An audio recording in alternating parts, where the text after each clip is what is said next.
복음서에 보시면 예수님께서 극진히 칭찬하는 네 사람이 등장합니다. 마태복음 8장 5절 이하에 보면 한 백부장이 등장합니다.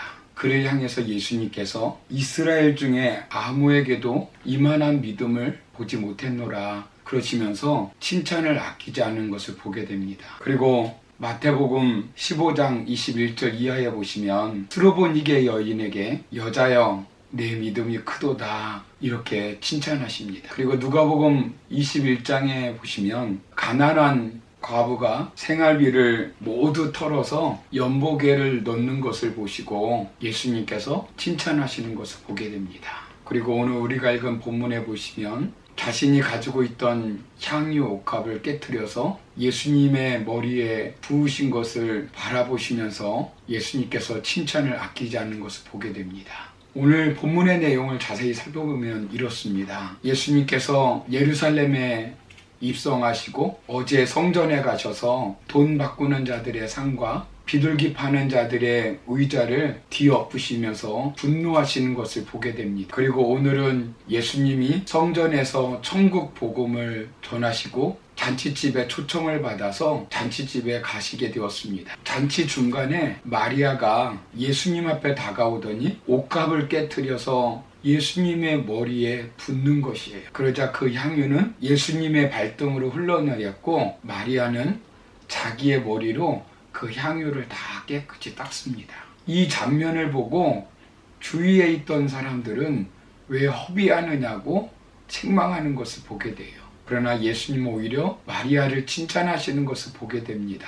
본문 9절 말씀에 보시면 내가 진실로 진실로 너희에게 이르노니 온 천하에 어디서든지 복음이 전파되는 곳에는 이 여자가 행한 일도 말하여 그를 기억하리라 하시니라 이렇게 말씀합니다. 소위 설교자들이 강단에서 말씀을 전하거나 성경을 읽는 사람들에게 이 여인의 이야기가 기억될 것이라는 겁니다. 이와 같은 영광스러운 일이 어디 있겠습니까? 주님은 마리아의 헌신을 기억하시겠다고 말씀합니다. 그렇다면 마리아가 예수님께 향유 옥합을 부은 원동력이 어디 있을까요? 먼저는 마리아는 예수님을 너무 사랑하였기 때문에 그렇습니다. 본문 3절 말씀에 보시면 예수께서 베다니 나병 환자 시몬의 집에서 식사하실 때에 한 여자가 매우 값진 향유 곧 순전한 나드 한 옥합을 가지고 와서 그 옥합을 깨뜨려 예수의 머리에 부으니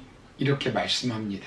여기 보시면 사건의 발단을 소개하면서 예수께서 베다니 나병 환자의 시몬의 집에서 식사하실 때에 이렇게 말씀합니다.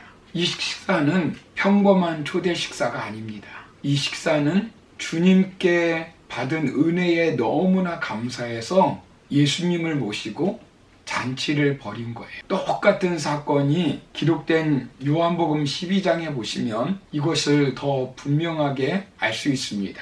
요한복음 12장 1절 2절 말씀을 보시면 6월절 엿새 전에 예수께서 베다니에 이르시니 이곳은 예수께서 죽은 자 가운데서 살리신 나사로가 있는 곳이라.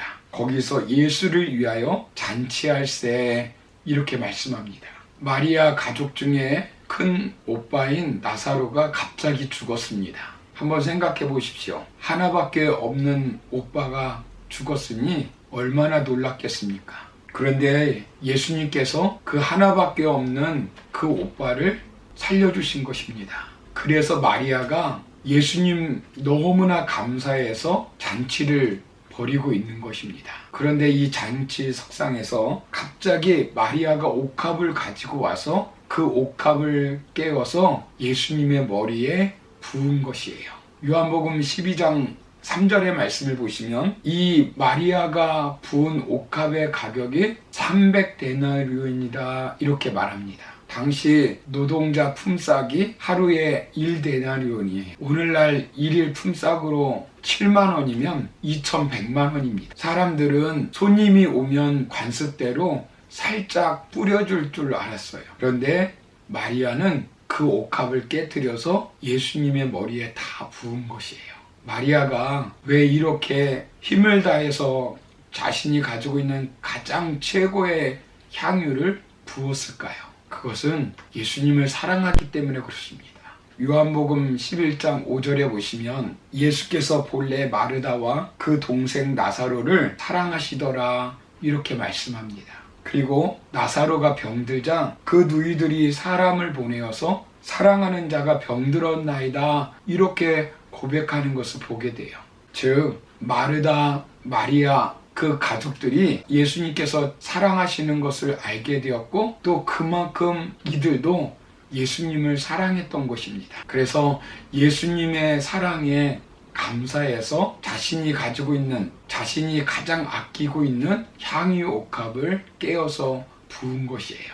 사랑하는 사람을 위해서 자신의 가장 값진 것을 드린 것입니다. 이 광경을 보고 주위에 있던 사람들이 뭐라고 말합니까? 본문 4절의 말씀을 보시면 제자들은 분노하여 성을 내며 왜 허비하느냐 이렇게 책망합니다. 회개를 맡은 가룟 유다는 이것을 팔면 많은 어려운 사람을 구제할 수 있는데 왜 쓸데없이 허비하느냐고 책망하는 것을 보게 됩니다.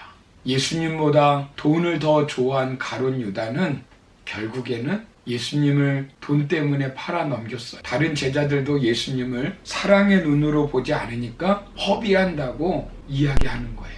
진정으로 예수님을 사랑한다면 허비한다고 얘기할 수 없습니다.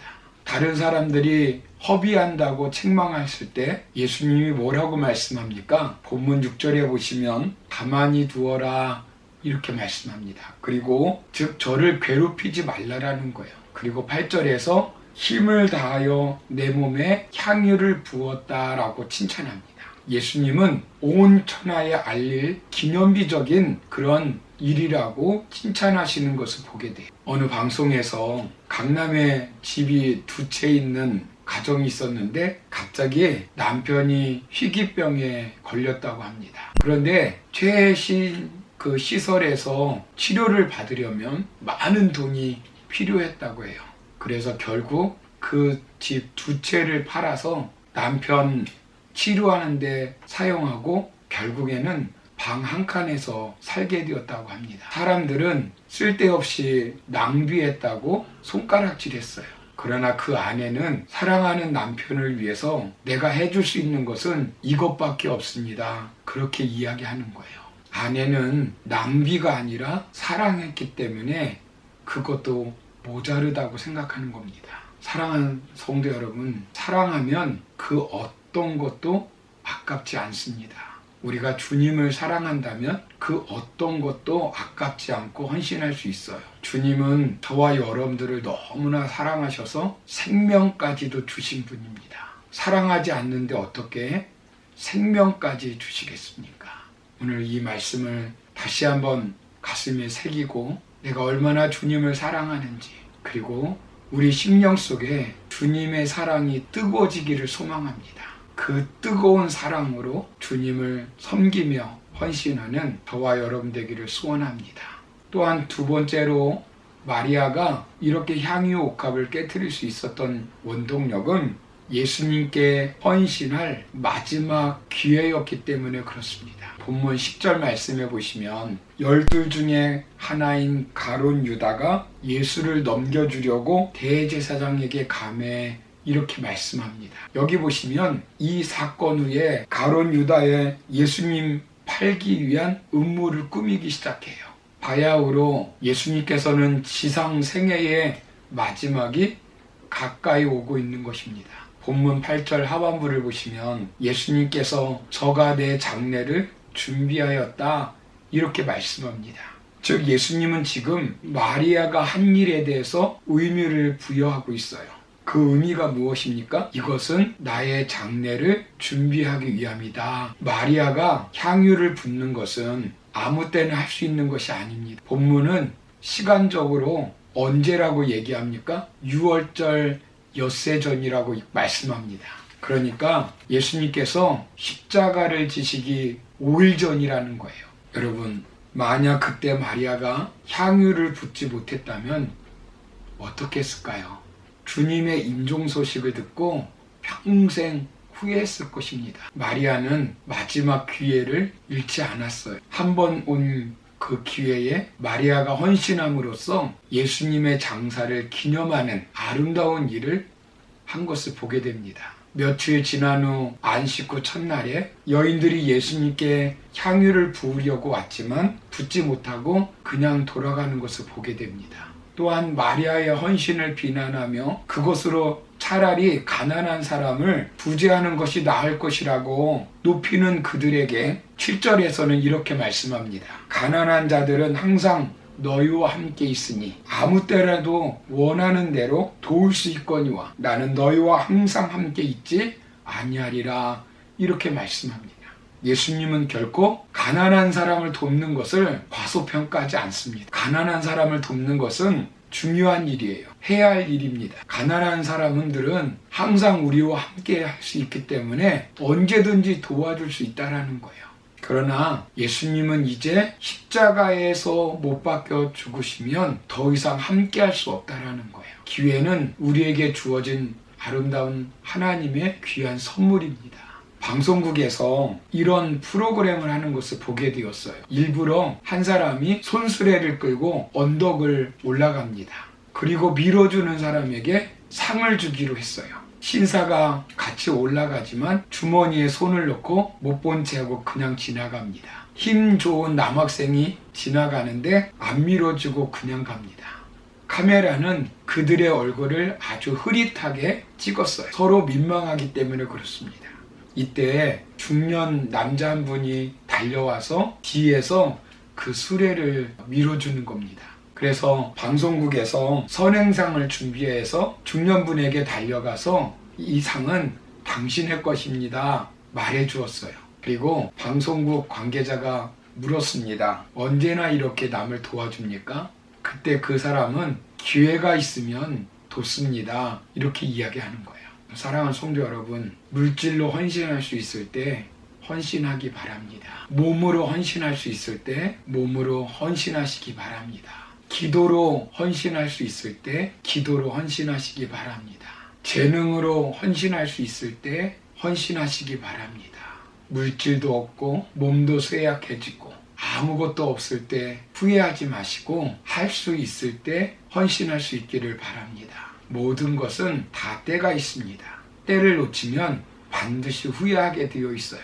그러므로 마리아가 헌신한 기회를 놓치지 않은 것처럼 저와 여러분들도 이 땅에 살아가면서 기회를 놓치지 않고 헌신할 수 있는 저와 여러분 되기를 소원합니다. 말씀을 맺겠습니다. 고난주간 이틀째가 되었습니다. 오늘 마리아를 묵상하시면서 내가 예수님을 사랑하고 있는가? 내가 예수님을 위해서 헌신하고 있는가? 한번 돌아보시고 저와 여러분들의 심령 속에 예수님의 사랑이 회복되기를 원합니다. 첫사랑이 회복되기를 원합니다. 그 사랑으로 마음껏 주님 앞에 교회를 위해서 헌신하는 저와 여러분 다 되기를 주의 이름으로 축원합니다. 감사합니다.